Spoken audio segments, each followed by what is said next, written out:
I created a multimedia version of Poulenc's La voix humaine with a lot of reference to the fantasy that the character is talking about.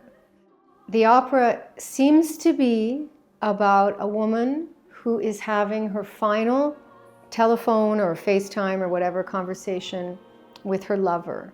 They've broken up, and there's a lot of pain, and there's a lot of memory, and there's a lot of lying, and there's a lot of wishful thinking, a lot of fantasy. I have the orchestra in front of me. The audience is behind me. I have 3 cameras placed within the orchestra on the stage, and behind the orchestra on stage is a huge screen. So these cameras are interacting with me, and I am interacting with them live as I sing and conduct this opera. And everything I do, even the gestures of conducting, are related to what the character is singing about.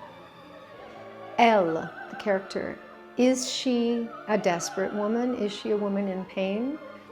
Sometimes, yes. And sometimes we realize that she's actually playing. She's making fun of a situation, and then all of a sudden we realize that it's real and that she's hurting and that her heart is broken. So there are all these flip sides and contradictions, just like any human being has so many sides of themselves. We had our first rehearsal with the Filarmonica della Scala.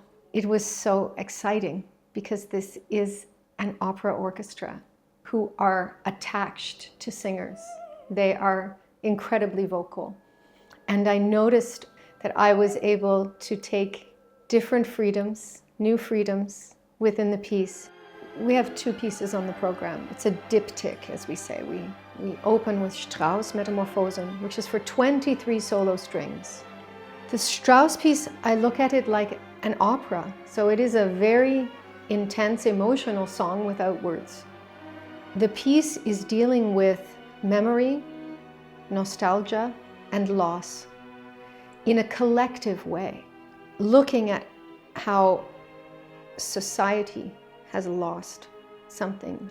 And La voix humaine is looking at memory and nostalgia and loss and fantasy, but in a much more personal way. So we have the collective and the personal side by side, but the authenticity of the emotion is the same.